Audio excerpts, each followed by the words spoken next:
Hey, all the future assistant professors, welcome back to English by Pooja Singh. Today we are covering UGC Net Paper 1 second shift of 5th January. Okay, so there was a question of computer memory RAM and ROM. Okay, with respect to RAM and ROM, you have to correct the statements. So ROM is a real optical memory. The very first option itself is wrong. Not ROM, not real optical memory. It's random access memory, right?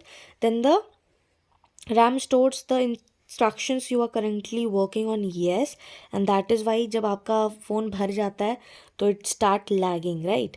Then ROM stores the BIOS, yes. RAM allows the user to read and write data, yes, it's correct.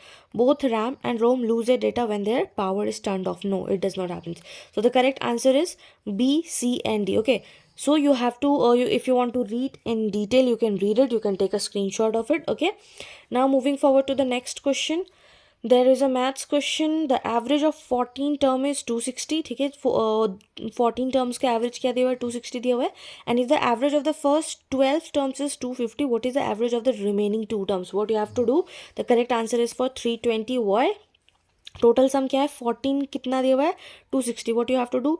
260 into 14. Answer will be 3640. फिर total sum 12 terms का निकालेंगे. 250 is already given in your question paper. 3000 इसका आएगा. अब दोनों का difference पूछ रहा है, ठीक है. 2 इंटू 250, दोनों का डिफरेंस आएगा 2, ठीक है. और इन दोनों को माइनस करेंगे, माइनस करके आएगा 640. 640 को डिफरेंस बोल रहा है, तो 640 को 2 से डिवाइड कर देना है. आपका आंसर आएगा 3. It was very easy question.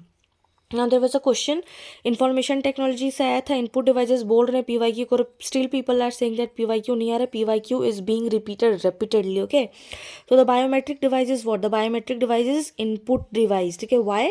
Because it is like a finger. आपने एग्जाम भी देने गए होंगे तो आपको बायोमेट्रिक डिवाइस होता है, स्कैनर होता है, फेस रिकग्नाइजेशन होता है. Captures physical data from a human, sends it to in the computer system for identification.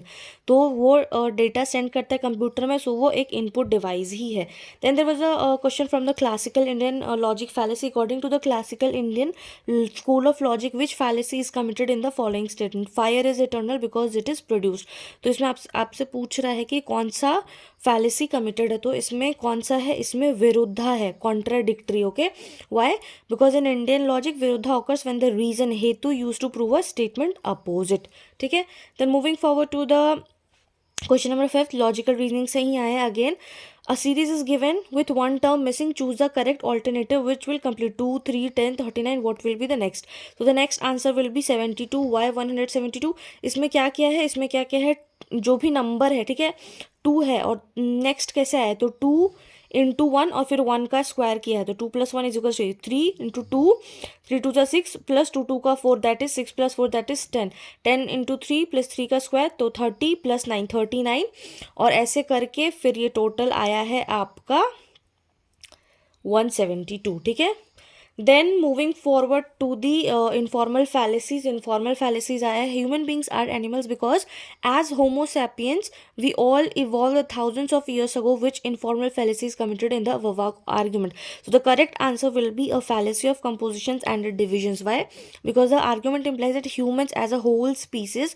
तो आपको ऐसे फैलेसीज से बहुत सारे क्वेश्चन आएंगे. यू हैव टू, अगर आपने नहीं पढ़ा तो अभी तुरंत से नहीं समझ में आएगा, बट एक बार ओवरव्यू आप देख लें कि क्या होता है. फैलेसी ऑफ एक्सीडेंट क्या होता है, फॉल्स कॉज क्या होता है, रेड हियरिंग क्या होता है, क्योंकि हो सके कल आपके एग्जामिनेशन में ऐसा क्वेश्चन आए. और बोथ द शिफ्ट्स में दे पैटर्न ऑलमोस्ट सेम रह रहा है. ठीक है, so you can understand it. It involves sliding between the characteristics of a group, category and the individuals within. Then there was a question on the MS Excel shortcuts. In MS Excel, which keyboard shortcut is used to save a workbook? अगर आप laptop चलाते हो तो आपको पता होगा Ctrl+S. सो ये कुछ शॉर्टकट्स है, आप लिख सकते हो. Ctrl+A all content, Ctrl+C selected data, Ctrl+P current print. Okay. Then as per the square of proposition, ये शिफ्ट 31 दिसंबर से लेके 5 जनवरी तक के जितना भी शिफ्ट में क्वेश्चंस आया है सब में आया है. ठीक है. Some birds are apes is given false. Then which of the following statements can immediately inferred to be true? जो दिया हुआ है स्टेटमेंट वो फॉल्स है, तो कौन सा ट्रू होगा? सो C and D will be true. All opposition आपको पढ़ना पड़ेगा. AEIO ये होता है, ये कॉन्ट्राडिक्टरीज होता है, ठीक है. So you can read it. C and D is the correct answer for that. Then sustainable development, so question आया था match the following sustainable development goals with their objectives. ये लिखा हुआ था. I have given the correct answers right here. So SDG 7 है वो affordable and clean energy देता है. SDG 6 that provides clean water and sanitation. SDG 3 good health and well-being. SDG 5 that provides gender equality. So please learn all SDGs and MDGs. That is very very very important. Then moving forward to the last question of the particular shift is that higher education institution, ये भी establishment का year पूछा था. And again I have made a higher education video, पूरा उसमें सारी universities का पूछा गया है. And that is very very very important, ठीक है. करेक्ट मैचेस इसमें डायरेक्ट आंसर लिख दिया है. ICSSR का है Indian council of social science research 1969. AICT का है स्टैचुरी बॉडी 1987. NAC का है 1994. और NAC से भी बहुत ज़्यादा क्वेश्चंस आए थे. Then NCT national council for teachers of education 1995. So this was of your 5th January second shift of paper 1. Now we will be discussing paper 1 shift 1, ठीक है. DI question was very very easy question. It was about the laptop से था और बहुत company था 5 और कुछ given number से. That was very easy. Average, multiplication, addition, subtraction और परसेंटेज और रेशियो पूछा गया था, ठीक है. उसके बाद एक रीजनिंग का क्वेश्चन था, वो भी बहुत इजी था, सेम पैटर्न पे बना था. इसका आंसर था 30. फिर आपसे पूछा था UPS का और DVD का फुल फॉर्म क्या था. उसमें आपको करेक्ट पूछना था, करेक्ट चूज़ करना था. तो UPS का शायद कुछ गड़बड़ उन्होंने दिया था, वहाँ पे सप्लाई होना चाहिए था, लेकिन they have written something different. Then square of opposition that we have already discussed. Fallacy से, स्मोक ऑफ फायर से पूछा था, इंडियन फैलेसी से. Then again NAC, AICT and UGC again इन्होंने पूछा था इसके बारे में कि ये इसका इस्टेब्लिशमेंट ईयर कौन सा है और arrange the following. Then RAM statement type questions. Then profit loss का क्वेश्चन था, बहुत सारा स्टेटमेंट टाइप का था, परसेंटेज निकालना था. फिर से बहुत सारा स्टेटमेंट टाइप का था कि इसका इतना परसेंटेज निकलेगा, 62 का परसेंट, मतलब like 4 statements were there and you have to choose कौन सा करेक्ट है. Then compound interest, simple interest, communication model था, ascending order, Shannon Weaver's model, Shannon Weaver's model, बहुत सारा मॉडल था, ठीक है. उसके बाद environment summit, then Kyoto protocol, Paris agreement, then Earth Summit कब हुआ था, ये सारा आपको पढ़ना है. देन नालंदा तक्षशिला का क्या इम्पोर्टेंस है, that came.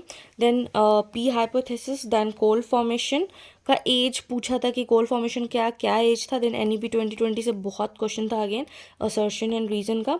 Then the levels of teaching. Environmental act कब हुआ था, ये मैच द फॉलोइंग में आपका आया था.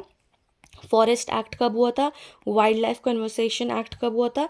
RC was again very easy and research method से क्वेश्चन आया था. तो these were the question from the paper shift 1 and we have discussed the paper shift 2 as well. Okay, so those who have their examination from tomorrow, like 6th of Jan and 7th of Jan, for them it will be very very nice. So if you found this video helpful, do not forget to like, share with your friends those who have their examination tomorrow, and do subscribe if you are new to this channel. Till then, keep learning, keep shining. Bye bye.